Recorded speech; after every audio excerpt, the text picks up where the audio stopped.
জয় জগন্নাথ। জয় জগন্নাথ।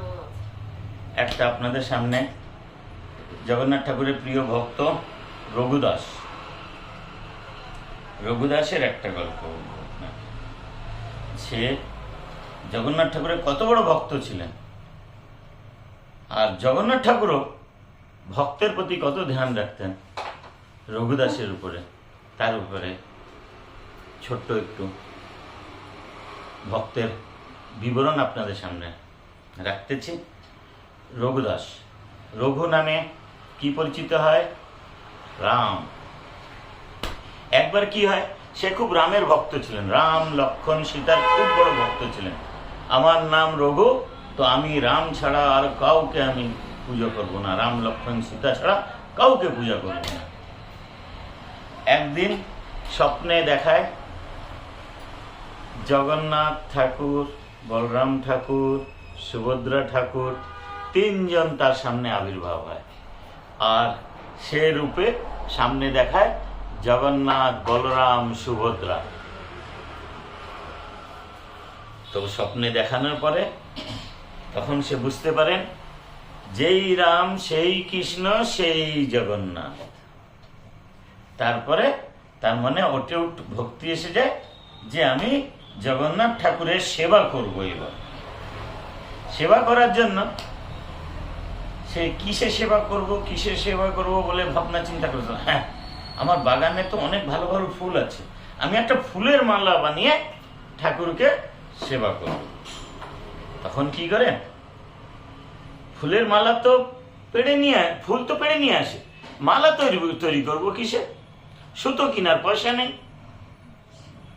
তখন কি করে, কলা গাছের যে পাতার সাথে যে দানা তৈরি হয়, সেই দানা থেকে কি হয়, এক একটা পাতা থেকে এক একটা রশির মতন, সুতোর মতন টানলে বেরিয়ে যায় না, সেই একটা দিয়ে সুন্দর অনেক রকমের ফুল দিয়ে এত মোটা গুচ্ছ বানিয়ে ঠাকুরের জন্য নিয়ে যায়।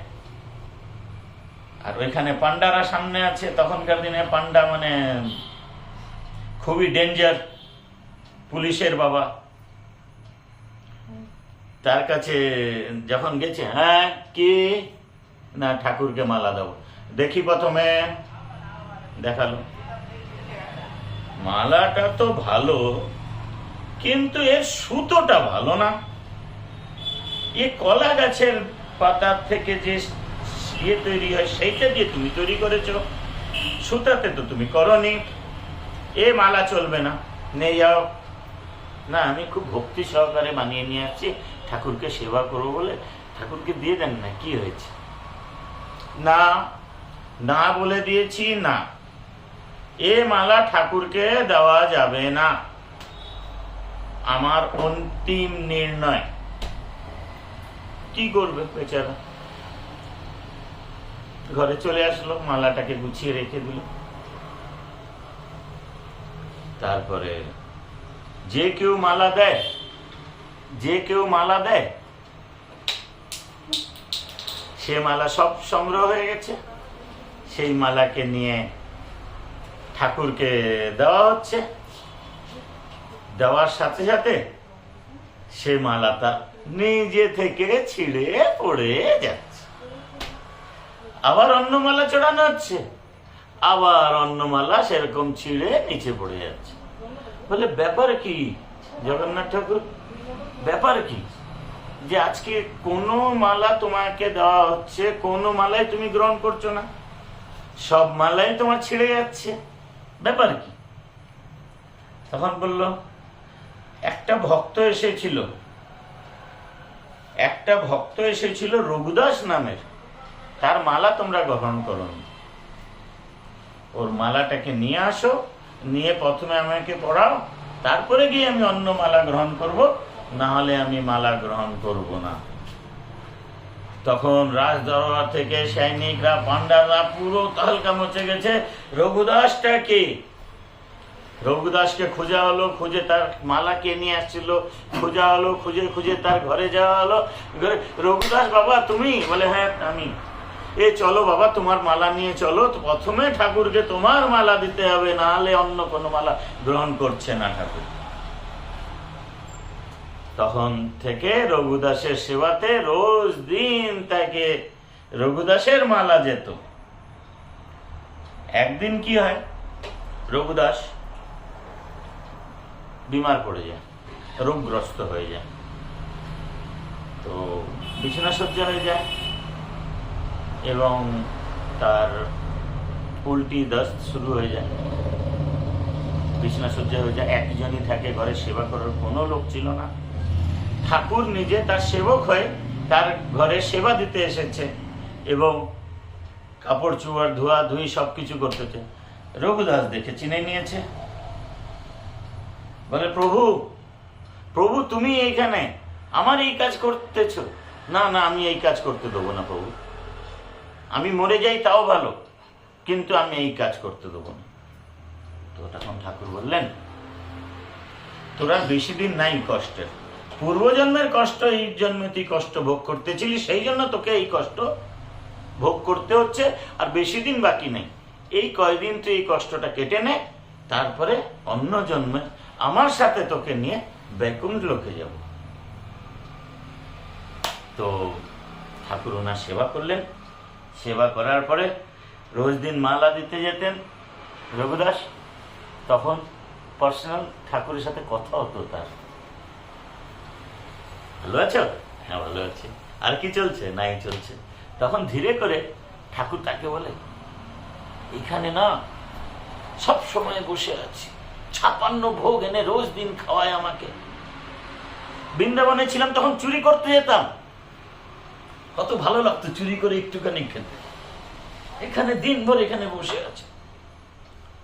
আজকে দুপুরবেলা সবাই যখন ঘুমিয়ে যাবে না, তুমি আসবে, আমি তোমার সাথে যাব চুরি করতে। বলে কার বাড়িতে? বলে রাজবাড়িতে। এরকম হবে, তুমি আসবে তো রঘুদাস? ঠিক আছে। দুপুরে পৌঁছে গেল, ঠাকুর তার যেরকম লোক তার কাছে পৌঁছে গেছে। পৌঁছানোর পরে ওইখানে দুইজন মিলে গেল রাজবাড়িতে চুরি করতে। বলে ওই যে কাঁঠাল, খুব ভালো কাঁঠাল, কত বড় বড় কাঁঠাল, খজা কাঁঠাল, এই কাঁঠাল চুরি করব। ঠিক আছে। রঘুদাসকে বলল ঠাকুর, তুমি আমার এই কাঁধে পা রেখে গাছে উঠে যাও, আর তুমি ওইখান থেকে বড় বড় পাকা পাকা কাঁঠাল ফেলাও, আমি ধরে নেব। ঠিক আছে। রঘুদাস বাবা উপরে চড়লেন গাছে, গাছে উপরে চড়ে কাঁঠাল পেড়ে, এই যে প্রভুজি ফেলালাম। জগন্নাথ বাবু তোর গোল, কাঁঠাল তার নিচে ধাম। যত সৈনিকরা ছিল, কি ব্যাপার কি ব্যাপার, কোথা থেকে আওয়াজ আসলো, কোথা থেকে আওয়াজ আসলো, লাইট নিয়ে পুরো ঘেরাঘেরি হয়ে গেল। দেখে একটা কাঁঠাল পড়া আছে। কাঁঠাল কেন পড়লো? কোনো হাওয়া তো হচ্ছে না, নিশ্চয়ই কিছু। লাইট দেওয়া হলো, দেখে কিনা উপরে একজন চোর বসে আছে। রঘুদাসকে নামালো, এই নামো নামো। নামার পরে রঘুদাসকে ধরে নিয়ে গেল রাজার কাছে। রাজা মশাই দেখে বলে, রঘুদাস তুমি? বলে হ্যাঁ। তুমি কাঁঠাল চুরি করতেছ? তুমি একটা কাঁঠাল বললে কি আমি দিতাম না? তুমি চোর বলে তো আমি জানতাম না তুমি চোর।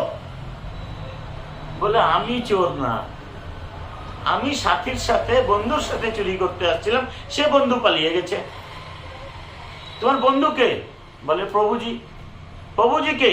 বলে জগন্নাথ ঠাকুর। জগন্নাথ ঠাকুরের সাথে তুমি চুরি করতে আসছিলে, এ কি কথা? বলে হ্যাঁ, সে আমাকে গাছে উঠিয়ে দিয়েছে, তার কাঁধে পা রেখে আমাকে উঠিয়ে দিয়েছে, বলছে অনেকদিন ধরে চুরি করে খাইনি আমি, আজকে কাঁঠাল চুরি করে খাবো, রাজার বাড়িতে চলো। সে আমাকে গাছে উঠিয়ে দিয়েছে, ফেলাতে বলছে, আমি ফেলাইছি, সে ধরে নেবে বলছে, আর পালিয়ে গেছে। তো রাজা বলে, খুবই হাসলো মনে মনে। হাসার পরে বলে, এইবার থেকে রোজ দিন আমার বাগানে যত কাঁঠাল হবে ঠাকুরকে নিবেদিত করা হবে। বলে তারপরে তাকে কাঁঠালও দেওয়া হলো। তারপরে কি হয়, একদিন রথ যাচ্ছে যাচ্ছে যাচ্ছে, আর দাঁড়িয়ে গেছে, আর আগে বাড়ে না। তখন এ ভক্তকে ডাকো, ও ভক্তকে ডাকো, ওকে বলো, কার নড়ছে না। ইংরেজরা হাতি এনে লাগিয়ে বাঁধিয়ে টানাচ্ছে। রাজা তখন তার নিজের বুদ্ধি লাগিয়ে সবকিছু করতেছে, কিন্তু কোথাও কিছু আর হচ্ছে না। তারপরে তার রঘুনাথ দাসের আসতে একটু দেরি হয়ে গেছিল, সেই জন্য রথটা আটকে গেছে। তারপরে রঘুদাস আসবে, আরে আরে আরে আরে ভক্ত, তুমি যাও যাও যাও, গিয়ে ঠাকুরকে বলো। সে গিয়ে ঠাকুরের কানে ধীরে করে কি বলল, বলার পরে ঠাকুর আবার রথ চলা শুরু হয়ে গেল। তো রথ মাঝে মাঝে দাঁড়িয়ে যায়, এর ইঙ্গিত এই হয় যে কোনো ভক্ত আসতে দেরি হচ্ছে, সেই জন্য ঠাকুর অপেক্ষা করে ভক্তের সাথে দেখা করার জন্য। এ হলো রঘু দাসের গল্প। জয় জগন্নাথ।